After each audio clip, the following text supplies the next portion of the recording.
मणि जी ने पाती लिख कर दी, ब्राह्मण देवता ने भगवान को दी, भगवान ने उस पाती को सिर से लगाया, ब्राह्मण को दे दिया, पत्र तुम पढ़ो।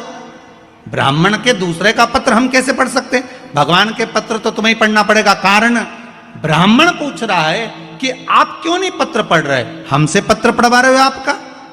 आपने भागवत जी में सुना होगा, पत्र भगवान कृष्ण ने नहीं पढ़ा, जो पत्र रुक्मिणी जी ने दिया था वो ब्राह्मण से पढ़वाया। तो ब्राह्मण ने पूछा ऐसा क्यों? भगवान कृष्ण ने दाऊ जी से कहा, दाऊ दादा, जिस समय पर ब्राह्मण मेरे राजभवन में आया उस समय मैं सिंहासन पर बैठा था, ब्राह्मण का अपमान हो गया, वो आया और मैं सिंहासन नहीं छोड़ पाया। ब्राह्मण का सम्मान तब होता है जब राजा भी सिंहासन से खड़ा हो जाए। आज अपमान हुआ है ब्राह्मण। तो इससे क्या होगा दाऊ दादा, अगर ब्राह्मण पत्र पढ़ेगा तो मेरे राज सिंहासन से बड़ा ब्राह्मण का सिंहासन हो जाएगा। इसलिए भगवान की कथा बाचने वाला ब्राह्मण जिस गादी पर बैठता है वो व्यास गादी कहलाती है, और व्यास गादी सारे सिंहासनों से बड़ी होती है। इसलिए भगवान ने पत्र पढ़वाया। पत्र तुम पढ़ो, ये पत्र तुम्हें पढ़ना चाहिए।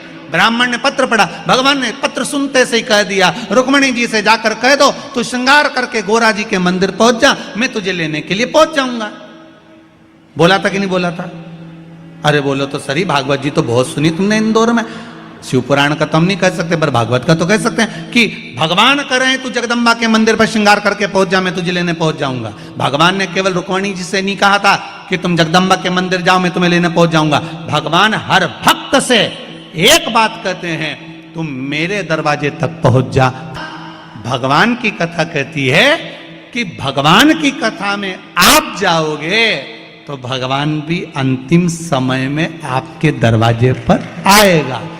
और अगर आप भगवान की कथा में नहीं पहुंचे और तुमने कहा बहू से कह दिया तू चली जा, तो भगवान भी आखिरी में कह देगा ही यमराज तू चले जा, तो भगवान काय को छोड़ेगा। और रुक्मिणी को लेने के लिए भगवान आए थे तो रुक्मिणी को गोदी में ले गए थे। जब मेरा भगवान आता है अंतिम समय में लेने तो आपको गोदी में लेकर जाता है, और वो काला बियई ब्लैक कलर की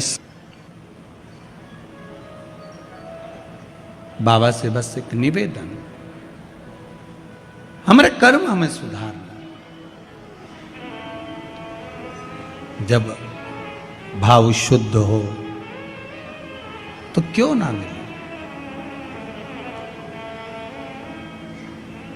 3 बजे कथा चालू हुई थी, ये जितने खड़े हैं आस पास इधर उधर, 3 बजे से कथा चालू हुई तो कम से कम 2:30 बजे से 2 बजे से खड़े होंगे। सही है कि गलत है? और बल्कि पहले से ही खड़े होंगे।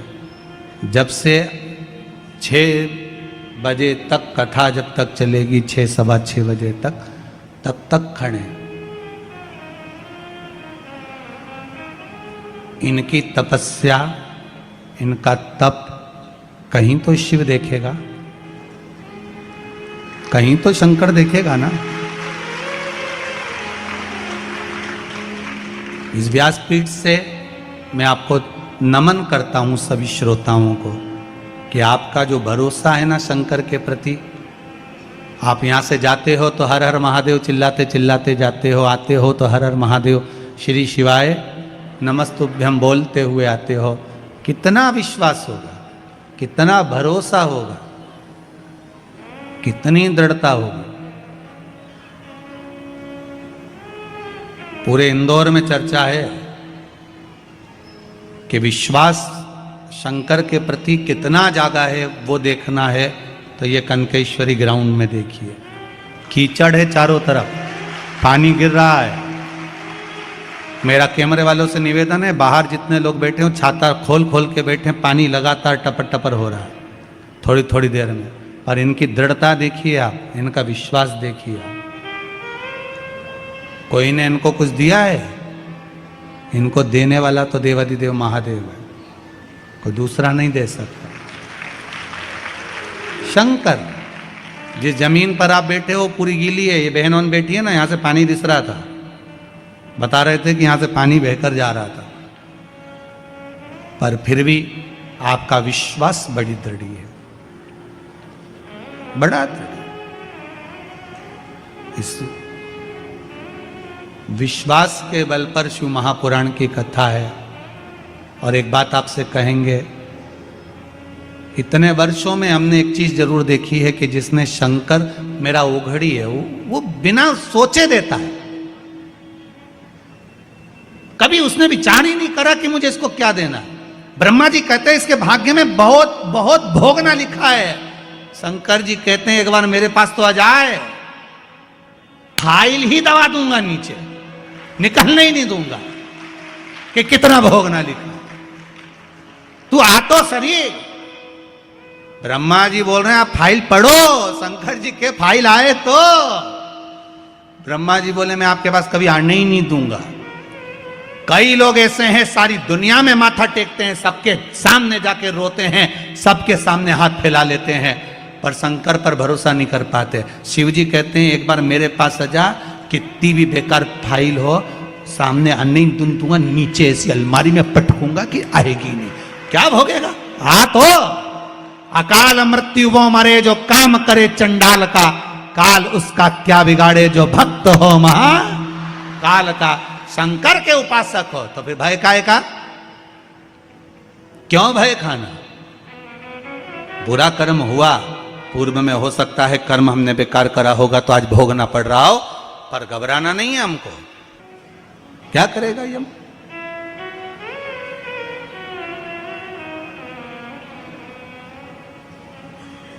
विश्वास की जागरूकता, और जब विश्वास पूर्ण तरह से प्रबल हो जाए तो भगवान भी खड़ा रहता है। महाराज शिव महापुराण की कथा कह रही है, सती आप कोयल, आंखों से अश्रु थे,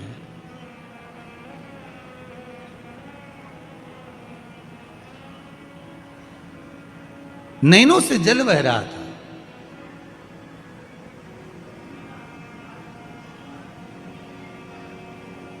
लोग कहते हैं पति के जाने के बाद पत्नी की दशा बेकार हो जाती है, बेधव्य हो जाती है, तो दशा बिगड़ जाती है। पर शिव महापुराण की कथा कहती है सती के जाने के बाद शिव भी मौन हो जाते हैं,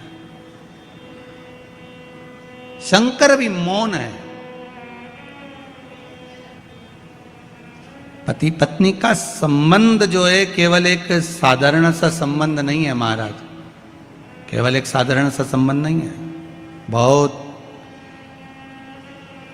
वो अपने माता पिता को छोड़कर, परिवार छोड़कर आपके लिए आपके घर पर आई है, उसका भी आदर पूर्ण होना चाहिए।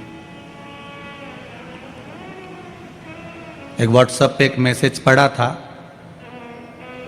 कोई ने लिखकर डाला होगा, तो उसमें लिखा हुआ था कि अपनी पत्नी का सम्मान करो, जो एक जोड़ कपड़ा पसंद करने में पूरी दुकान उठा पटक कर देती है, उसने तुम्हें पसंद करा है।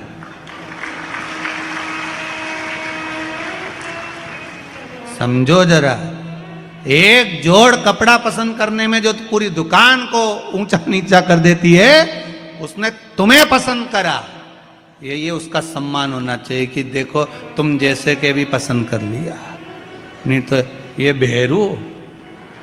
सती चली गई मां, शिव नेत्र से जल बहा, खूब क्रोध आया, केश तोड़कर रुद्रगण उत्पन्न करा, यज्ञशाला विध्वंस हो गई, अग्नि में दक्ष प्रजापति का सिर गिर गया।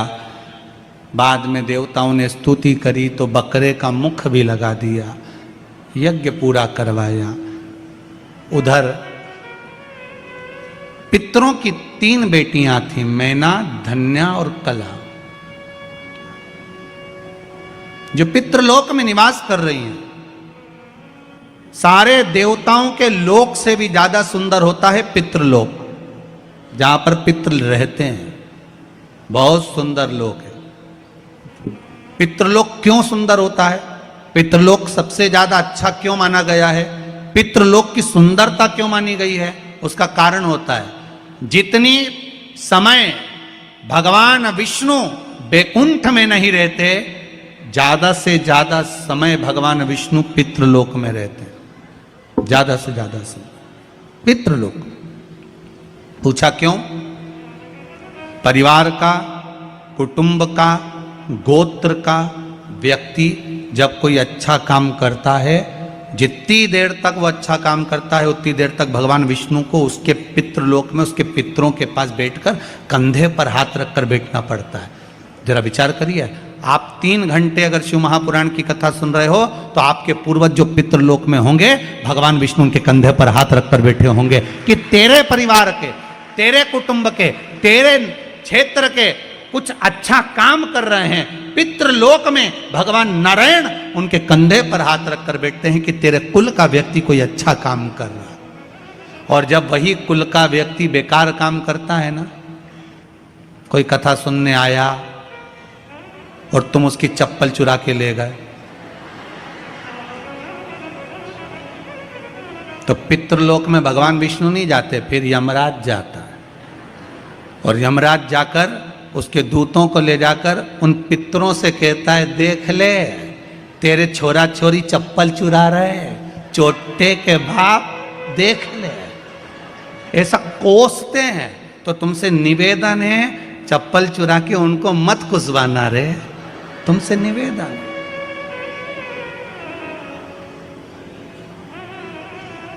गंगा नहाने जाओ ना हरिद्वार में, तो वहां पे लोग भगवान का भजन करने जाते हैं, और कई कई लोग ऐसे आते हैं कि इनने कपड़ा उतारा, बेग धरा, ये करे गंगे हर, हम इनसे करें नंगे हर।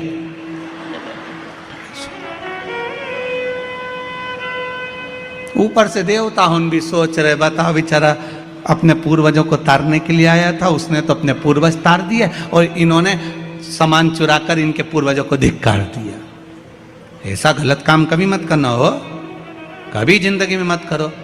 ये होता है कई बार। एक बार एक जगह कथा करने गया, एक माताजी की चप्पल कोई चुरा के ले गया। माताजी बड़ी रोती रोती आई और बहुत गुस्से में आके बोली, गुरुजी बताओ हमारी तो कोई चप्पल ले गया। तो हमने कहा अच्छा है, तुम्हारा काल था, कोई उठा के ले गया, टेंशन खत्म। फिर तुमने क्या करा? हम दूसरे की ले गए।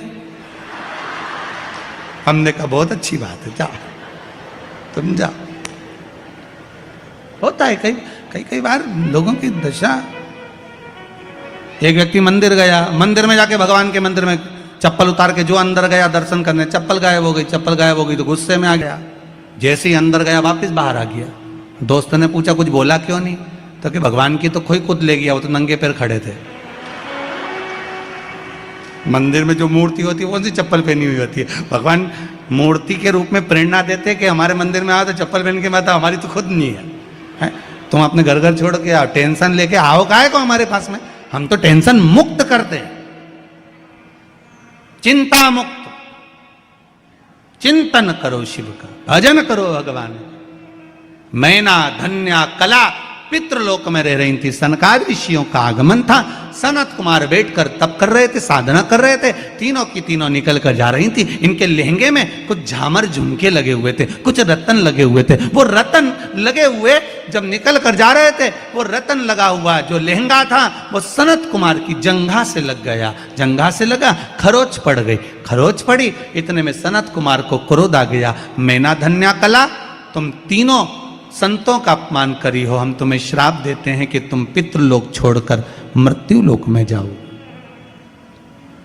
तुम्हें पितृलोक छोड़कर मृत्यु लोक में जाना पड़ेगा। तीनों रोने लगी, हमें मृत्यु लोक में मत भेजिए, क्योंकि पितृलोक से सुंदर जगह नहीं जहां भगवान विष्णु दिन रात रहते हैं। क्यों भेज रहे? जो व्यक्ति जहां रहता है ना उसको वही सुंदर लगता रहता है ना उसको वही सुंदर लगता है। जो जहां रह रहा है। कई लोग कहते हैं गुरुजी हमने पितरों के मोक्ष के लिए गया जी का पिंड कर दिया, ब्रह्म कपाली कर दी, ब्राह्मण का भोजन करा दिया, भागवत करा दी, उसके बाद भी पंडित जी को पत्रिका दिखाओ तो वो एक ही बात बोलते हैं। क्या बोलते हैं? पितृ दोष है, अब इतना करा, ब्राह्मण का भोजन कराया, तर्पण करा, तिलांजलि करा, सारा काम करा, फिर पितृदोष क्यों रह गया? हमने गया जी का पिंड करा, फिर पितृदोष रह गया। हमने पितरों की शांति कर दी। तो पहले ये बताओ, पितरों की शांति कभी होती है? पहले उसका अनुभव करिएगा। आप अपने ऊपर लेकर चलना। आप यहां से जाओ 7 स्टार 5 स्टार होटल में, खूब प्रेम से इंदौर से बाहर जाकर, तुम्हें जाना वहां जाके रहो, खूब अच्छे से रहो, एक से बढ़कर एक होटल में रहो, कितना ही अच्छा वीआईपी से वीआईपी खाना खाओ, वीआईपी से वीआईपी कपड़े पहनो। 1 महीना, 2 महीना, 1.5 महीना, 15 दिन, 20 दिन तुम कितने भी अच्छे से रह लो, पर 20 दिन 22 दिन के बाद तुम्हें अपने घर की याद आएगी कि नहीं आएगी? जम के तो बोलो, आएगी ना। भले तुम्हारे घर में एसी नहीं लगा, डनलप का गद्दा नहीं लगा, भले तुम्हारे घर में वीआईपी भोजन नहीं है, डनलप का गद्दा नहीं है, एसी का रूम नहीं है, पर घर की याद आएगी। भले कुछ भी हो, भले टूटा फूटा मकान हो, पर मेरे को तो मन नहीं लग रहा, मैं तो घर जाऊंगा, थोड़ा मन लगे मेरा, घर जाऊंगा मैं, थोड़ा मन लगे मेरा, मैं घर जाऊंगा। अब मन में तो उनके घर जाने के लिए लगा।